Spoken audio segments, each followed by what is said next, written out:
The floor buffer hummed quietly as Nina pushed it across the marble hallway of the Westfield Academy of Music. It was nearly 9 o'clock at night, and most of the students had gone home hours ago. This was her favorite time to work, when the building was quiet and she could hear the faint echo of music drifting from the few practice rooms that were still occupied.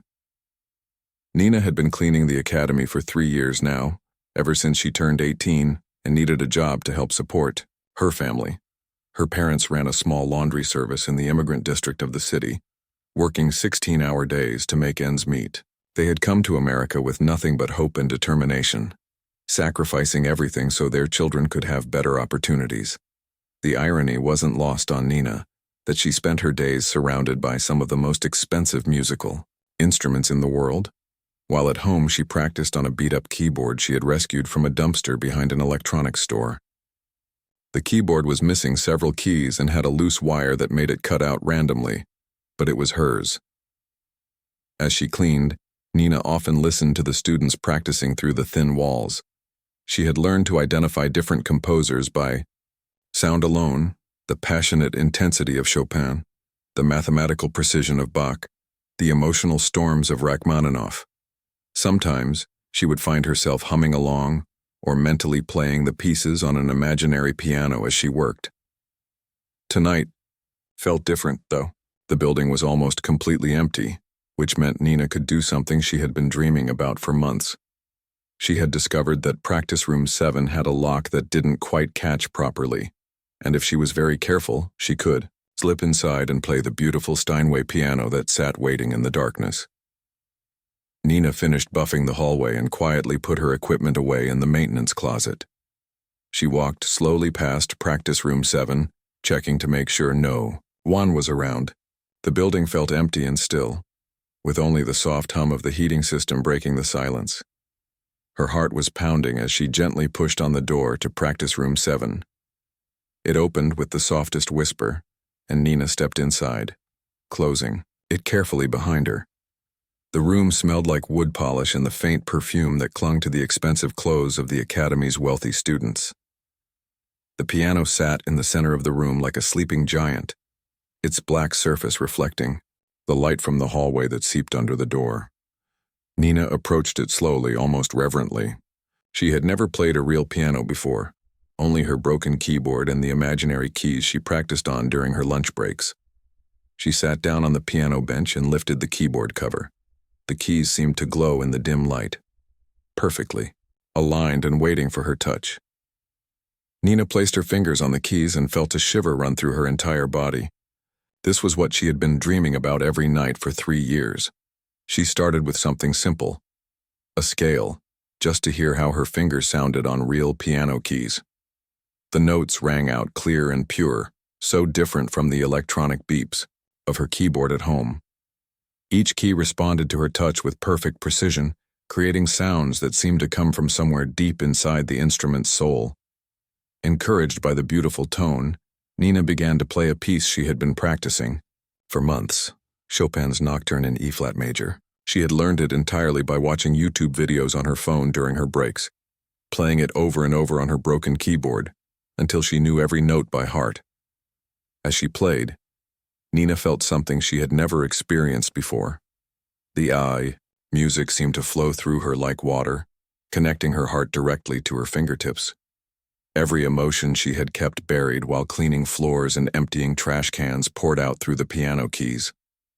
The longing for something more than her current life, the sadness of watching her parents work themselves to exhaustion, the hope that maybe someday she could do something meaningful with music.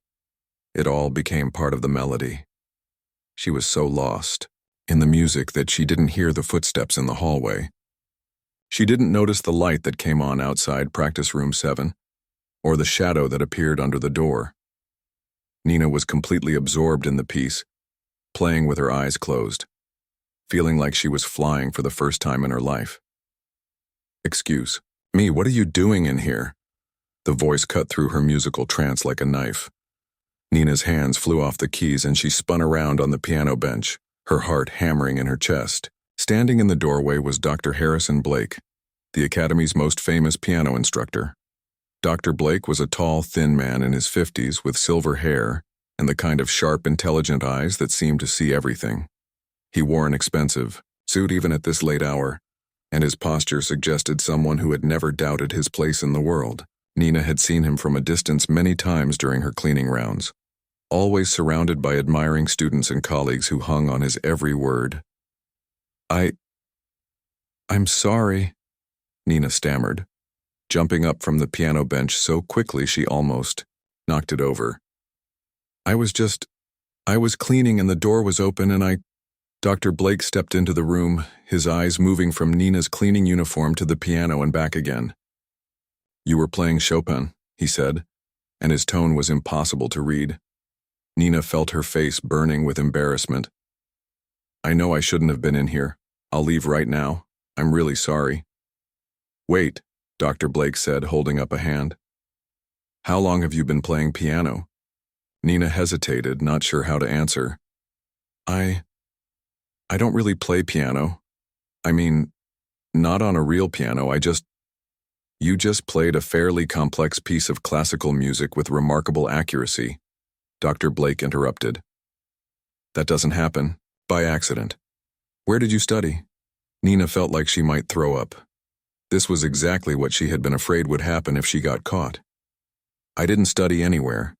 I work here. I'm the night janitor. I taught myself by watching videos and practicing on a keyboard at home. Dr. Blake's eyebrows rose slightly. You're self-taught? No formal lessons, no music school? No, sir. I couldn't afford lessons. My parents work really hard just to pay rent and buy food. Music lessons aren't... Nina trailed off, realizing how pathetic she must sound to someone who lived in a world where parents paid thousands of dollars for their children to study with the best teachers. For a moment, Dr. Blake just stared at her.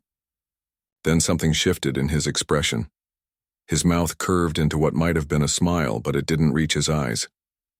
There was something cold about it, something that made Nina's stomach clench with dread.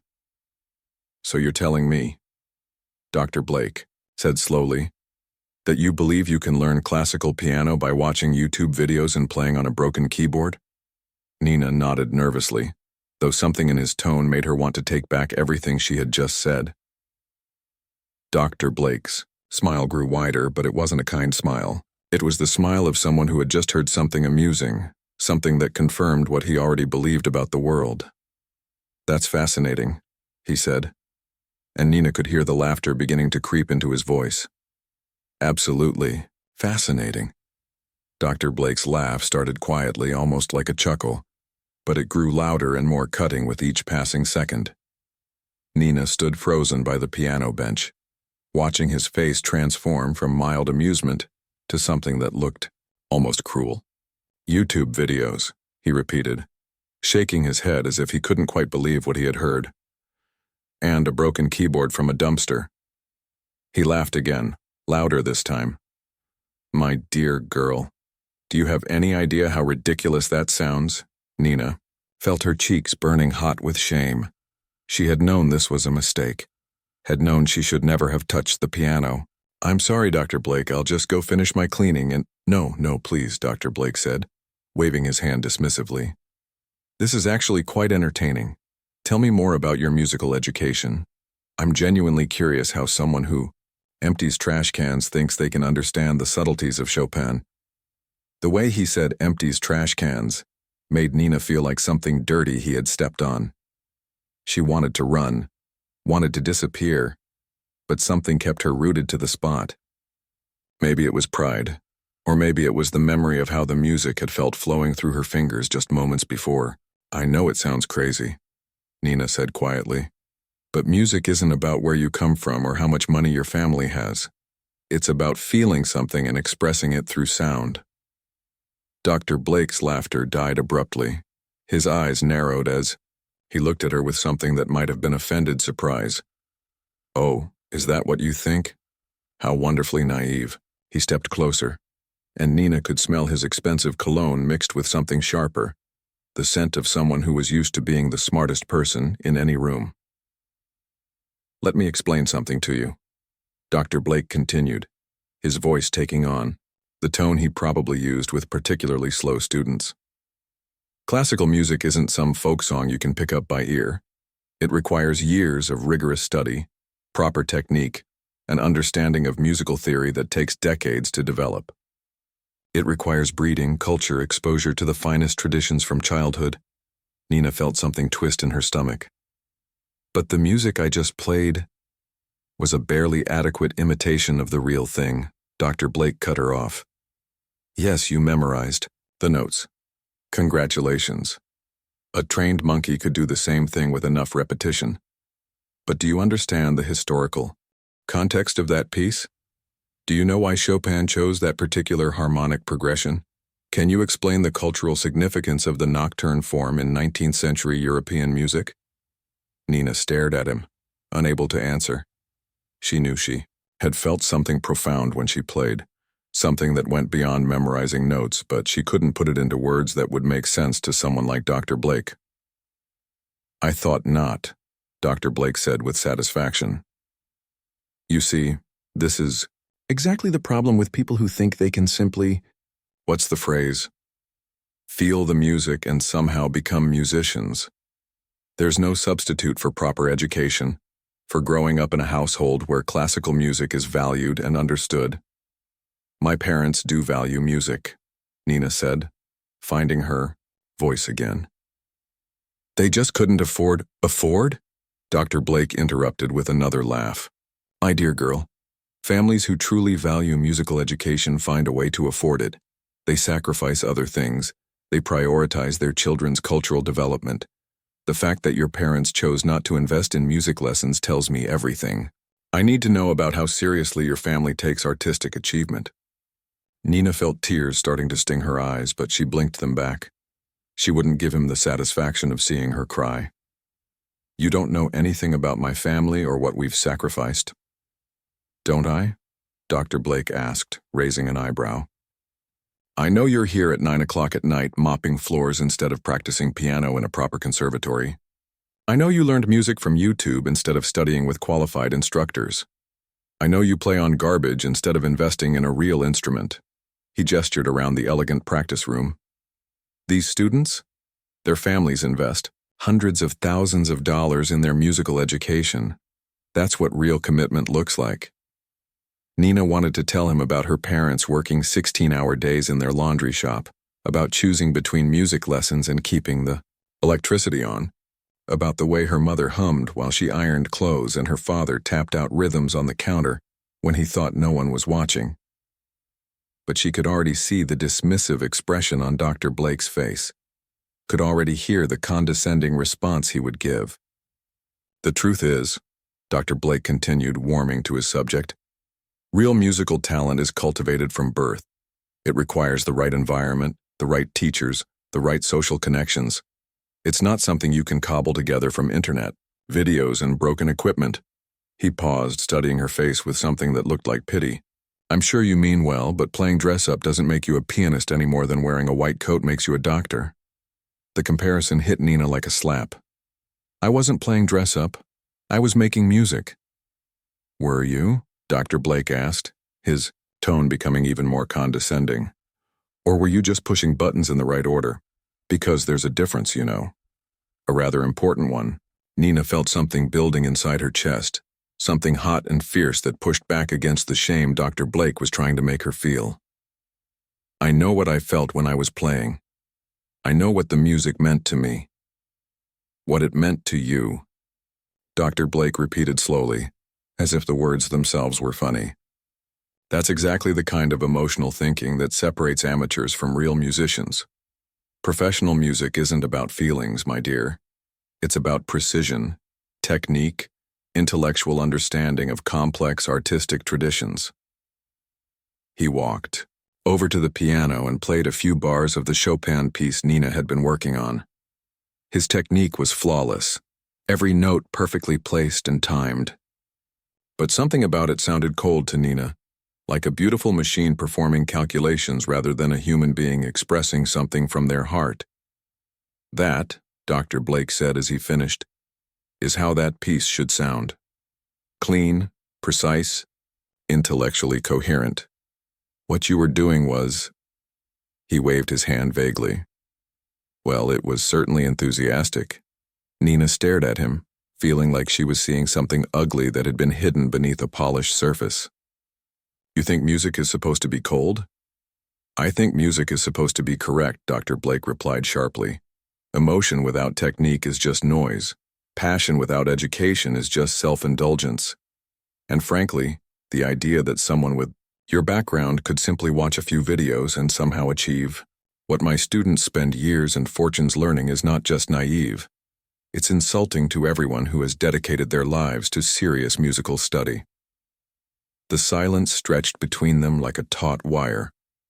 Nina could feel her heart pounding, could feel the weight of everything Dr. Blake had said pressing down on her like a heavy blanket. Part of her wanted to apologize, to agree with him, to accept that he was right and she had been foolish to think she could ever be more than a janitor who sometimes played piano in empty rooms. But another part of her, the part that had felt the music flowing through her fingers like electricity, refused to be quiet. You're wrong, she said softly. Dr. Blake blinked as if he couldn't quite believe what he had heard. Excuse me? You're wrong about music, Nina repeated, her voice growing stronger. And you're wrong about me. Dr. Blake's expression shifted, from surprise to something that looked almost dangerous. Is that so? Well then, perhaps you'd like to prove it. Dr. Blake's eyes glittered with something that looked almost predatory. Nina immediately regretted her words, but it was too late to take them back. She had challenged him, and from the expression on his face she could tell he wasn't going to let that slide. Prove it, he repeated slowly, savoring each word. What an interesting proposition. You think you can prove that YouTube videos and a broken keyboard are equivalent to decades of proper musical education? Nina's mouth felt dry, but she forced herself to nod. I think music speaks for itself. Dr. Blake laughed, but this time it wasn't the cruel laughter from before. This was the laugh of someone who had just been handed an opportunity he couldn't resist. You know what? I think you're absolutely right. Music does speak for itself. He pulled out his phone and began typing rapidly. In fact, I think we should let music do all the talking. What do you mean? Nina asked, though part of her already suspected she wasn't going to like the answer. Dr. Blake looked up from his phone with a smile that made Nina's stomach clench. I mean that if you're so confident in your abilities, perhaps you'd be willing to demonstrate them publicly. Give everyone a chance to hear this remarkable talent you've developed from internet videos. Nina felt the color drain from her face. Publicly? Oh yes, Dr. Blake said, his fingers still moving across his phone screen. I'm thinking the annual spring showcase. It's in 2 weeks, and it's quite the event. All our finest students perform, along with faculty members and special guests. The audience includes music critics, industry professionals, wealthy donors who support the academy. He paused and looked directly at her. And of course, the families of our students. People who understand what real musical achievement looks like. Nina's heart was pounding so hard she could hear it in her ears. I couldn't perform at something like that. I'm not a student here. I'm just the janitor. Yes, I'm aware, Dr. Blake interrupted. But I'm sure we could make an exception. After all, you seem so certain that your unconventional education has prepared you for serious musical performance. This would be the perfect opportunity to prove your point. Nina stared at him, trying to process what was happening. You want me to perform at a showcase with real musicians? People who have been studying their whole lives. Is there a problem with that? Dr. Blake asked innocently. I thought you believed that passion and feeling were more important than formal training. Surely someone with your natural talent wouldn't be intimidated by a little audience. Nina could see the trap he was setting, could see exactly what he expected to happen. He wanted her to fail publicly, wanted to humiliate her in front of everyone who mattered in the classical music world. It would prove his point about the importance of proper breeding and education, and it would put her firmly back in her place. What if I say no? Nina asked quietly. Dr. Blake shrugged.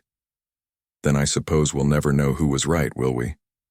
Though I must say, backing down now would rather prove my point about the difference between real confidence and amateur bravado. Nina felt trapped. If she refused, Dr. Blake would see it as proof that she knew she wasn't good enough. But if she agreed, she would be setting herself up for public humiliation that could destroy any chance she had of ever being taken seriously as a musician. "And if I agree?" she asked. Dr. Blake's smile grew wider. "Then you'll have the chance to prove that everything I've said tonight is wrong.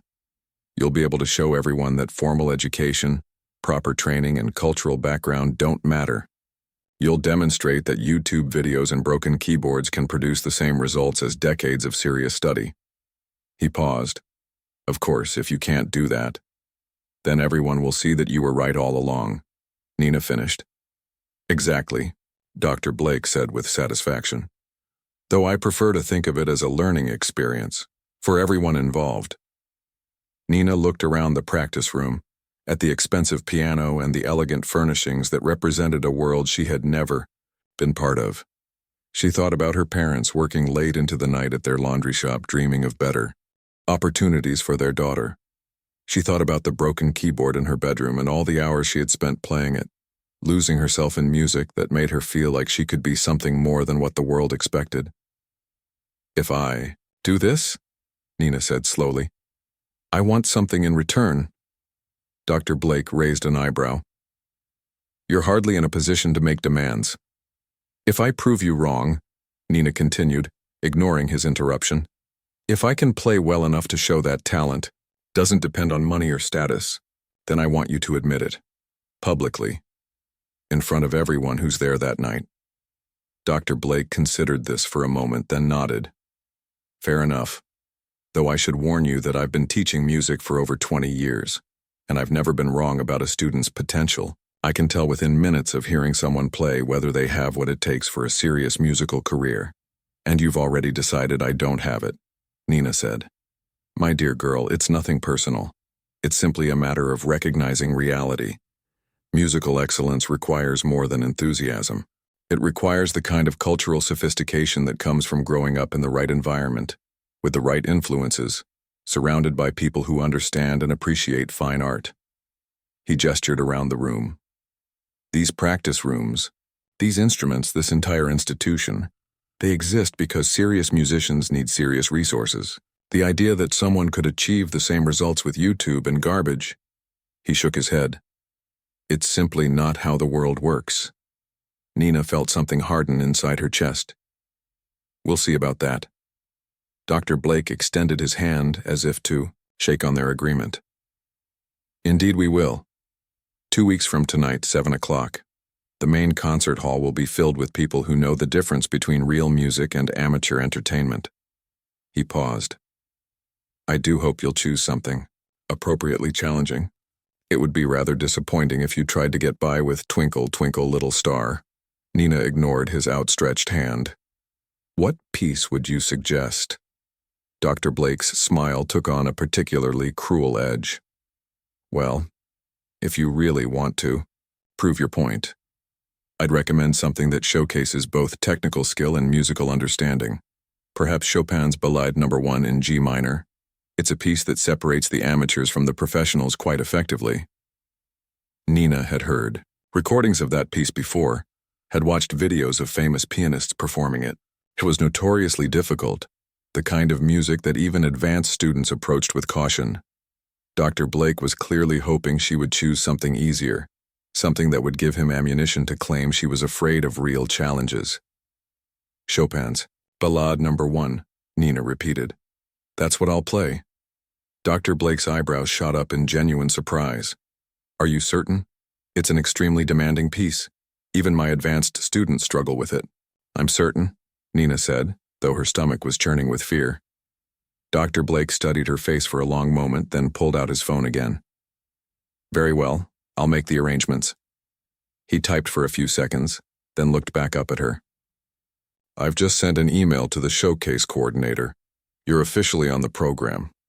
He paused. "I do hope you won't embarrass yourself too badly. It would reflect poorly on the academy to have someone fail quite so spectacularly in front of our most important supporters." Nina watched him walk toward the door, then stop and turn back to her. "One more thing," Dr. Blake said. "I'd suggest you practice somewhere other than our practice rooms from now on. After all, you wouldn't want people to think your performance was the result of using our facilities rather than your unconventional methods. With that, he left, leaving Nina alone in the practice room with the weight of what she had just agreed to pressing down on her like a stone. Word spread through the academy faster than Nina had thought possible. By the next evening, it seemed like everyone knew about the janitor who had challenged Dr. Blake to a musical duel. Students whispered about it in the hallways. Faculty members discussed it in hushed tones, and Nina could feel eyes following her everywhere she went during her cleaning rounds. Some of the looks were curious, others were amused, and a few seemed almost sympathetic. But the worst were the ones that clearly said, "What was she thinking?" Those looks made Nina's stomach twist with doubt about what she had gotten herself into. "Is it true?" asked Kelly, one of the younger piano students cornering Nina near the supply closet. "Are you really going to perform at the showcase?" Nina nodded, not trusting herself to speak. Every time she thought about standing on that stage, in front of hundreds of people, her mouth went dry and her hands started shaking. "Against Dr. Blake's advanced students?" Kelly pressed. "And you've never had formal lessons?" "That's right," Nina managed to say. Kelly stared at her for a moment, then shook her head. "You're either really brave or really crazy. Maybe both." Nina was starting to think Kelly was right about the crazy part. What had seemed like righteous defiance in the heat of the moment now felt like the most foolish decision she had ever made. But it was too late to back down. Dr. Blake had made sure everyone knew about their agreement, and Nina could already imagine the smug satisfaction on his face if she tried to withdraw now. The real problem was that Dr. Blake had been right about one thing: she couldn't practice at the academy anymore. Every time she tried to slip into an empty practice room, either security showed up or Dr. Blake himself appeared, always with that knowing smile that made her feel like a fraud. So Nina was left with her broken keyboard at home, trying to learn one of the most challenging pieces in the classical piano repertoire on an instrument that randomly cut out in the middle of phrases. It was like trying to train for a marathon by running in place. Her parents had noticed the change in her behavior. Immediately. Nina had always been quiet, but now she barely spoke during dinner, and they could hear her practicing late into the night, the electronic sounds of her keyboard drifting through the thin walls of their small apartment. "What's wrong, sweetheart?" her mother asked one evening, sitting down on Nina's bed while she practiced. "You seem worried about something." Nina stopped playing and looked at her mother's concerned face. Her parents had sacrificed so much to give her opportunities, working endless hours so she could finish high school and find a decent job. How could she tell them that she had thrown all of that away for a ridiculous challenge that she was almost certain to lose? "I'm performing at the music academy," Nina said finally, "in a few days." Her mother's face lit up with excitement. "Performing? That's wonderful. I knew all that practicing would lead to something good." "Mom, it's not what you think. It's..." Nina struggled to find the words. "It's complicated." Her father appeared in the doorway, still wearing his work clothes from the laundry shop. "What's this about performing?" Nina's mother turned to him with a bright smile. "Our Nina is going to play piano at that fancy music school where she works." Nina watched her father's expression change from tired to amazed to proud, and she felt her heart breaking a little bit more. "It's not really that simple," she said quietly. But her parents were already making plans, talking about taking time off work to attend, wondering if they should buy new clothes for such an important event. Nina didn't have the heart to tell them that she wasn't performing because she had been recognized for her talent, but because someone wanted to humiliate her publicly. As the days passed, Nina threw herself into practicing with desperate intensity. She played the Chopin ballade until her fingers ached, memorizing every note, every dynamic marking, every subtle shift in tempo. She watched performance videos obsessively, studying how different pianists interpreted the piece, trying to understand what made each version unique. But practicing on her broken keyboard was like trying to paint a masterpiece with crayons. The electronic sound couldn't capture the subtle variations in tone that made the difference between good and great piano playing. She couldn't practice the delicate pedaling techniques that gave the music its emotional depth, couldn't feel the weight of real piano keys under her fingers. 3 days before the showcase, Nina was cleaning the main concert hall when she saw the program for the first time. Her name was listed last after all the advanced students and faculty performances. Nina Rodriguez, Chopin Ballade No. 1 in G minor. Seeing it in print made everything feel terrifyingly real.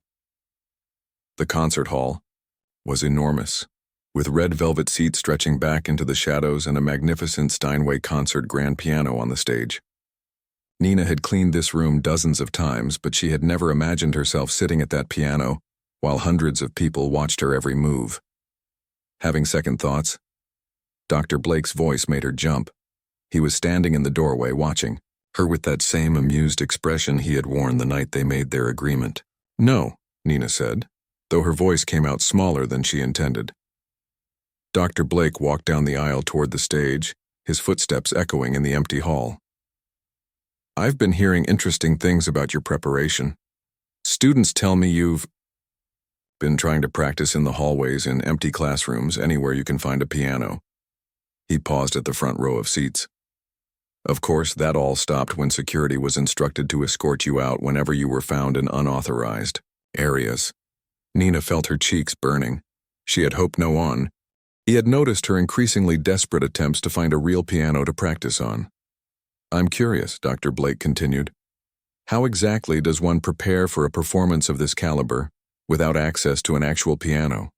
I imagine your little keyboard at home isn't quite the same as this." He gestured toward the concert grand on stage. "I'll manage," Nina said, trying to sound more confident than she felt. Dr. Blake's smile widened. "I'm sure you will, though I should mention that several of my colleagues have expressed concern about this experiment. They worry that allowing someone with your background to perform alongside our serious students might diminish the Academy's reputation." Nina stared at him, beginning to understand the full scope of what he had orchestrated. "You want me to fail in front of everyone?"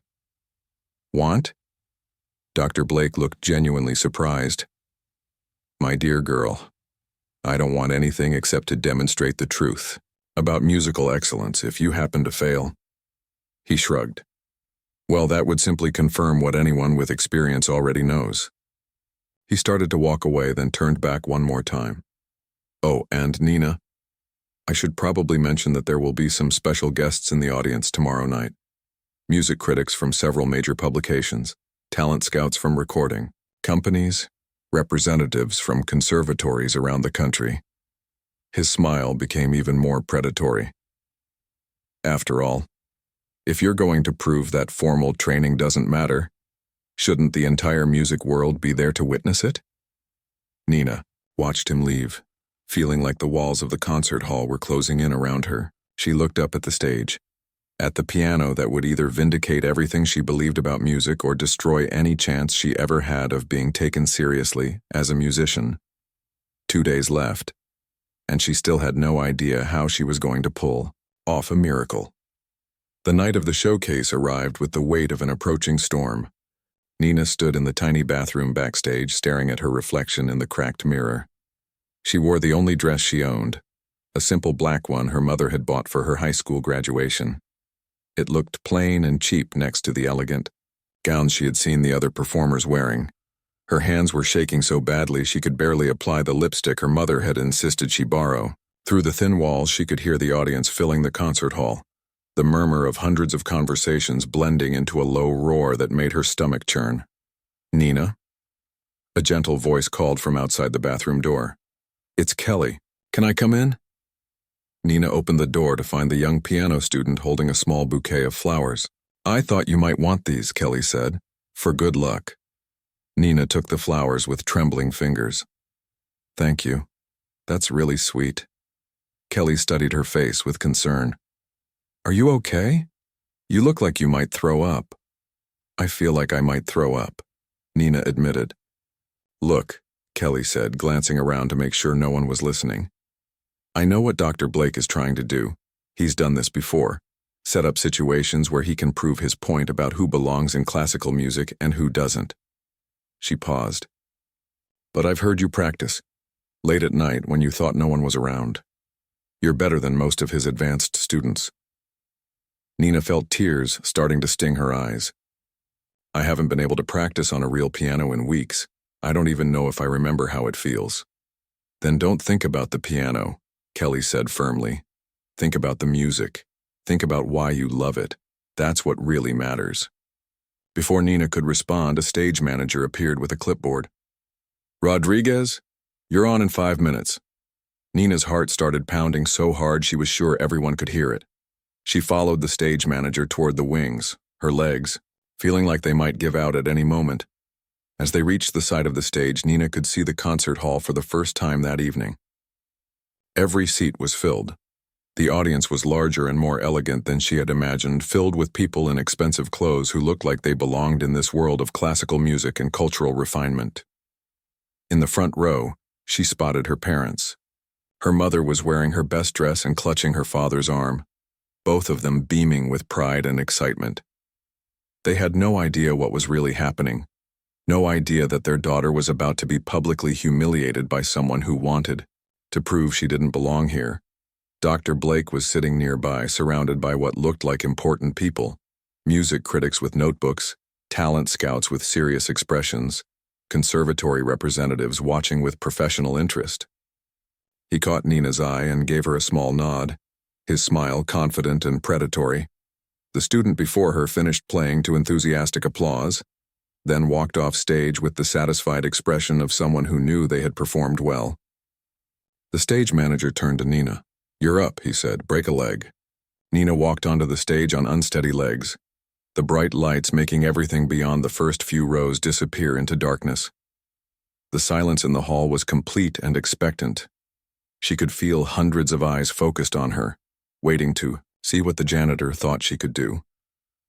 The piano sat in the center of the stage like a sleeping giant, its black surface reflecting the stage lights. Nina approached it slowly, remembering the first time she had touched real piano keys in practice room 7. The way the sound had seemed to come from somewhere deeper than the mechanical Hammonds of her broken keyboard. She sat down on the bench and adjusted her position, placing her hands on the keys. They felt cold and unfamiliar under her fingers, so different from the plastic keys she had been practicing on for weeks. For a moment, panic threatened to overwhelm her. What if she had forgotten how to play on a real piano? What if the weeks of practicing on her broken keyboard had ruined her technique? Nina closed her eyes and took a deep breath. She thought about Kelly's words. Don't think about the piano. Think about the music. She thought about the first time she had heard Chopin's Ballade, the way it had made her feel like someone understood the longing and sadness and hope that she carried inside her. She pressed down on the first note. The sound that emerged from the concert grand was unlike anything she had ever produced before. It was rich and pure and powerful, filling the enormous hall with a resonance that seemed to reach into every corner.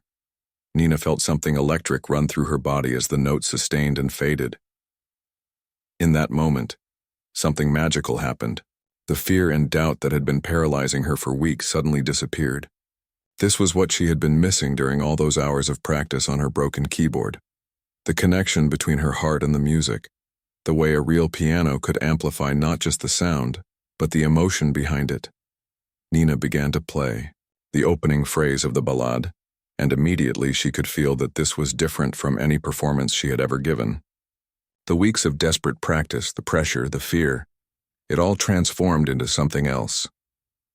Raw emotion poured through her fingers into the keys, creating music that was technically precise but filled with a depth of feeling that couldn't be taught in any classroom.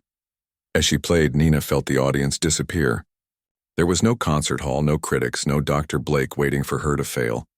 There was only the music and the story it told, a story of struggle and determination, of dreams that refused to die despite impossible circumstances, of beauty that could emerge from the most unlikely places. The ballade built and swelled, carrying with it all the experiences that had shaped Nina's life. The long hours of work to help support her family, the sacrifices her parents had made, the nights spent practicing on a broken keyboard by the light of a single lamp. Every challenge she had faced found its voice in Chopin's masterpiece.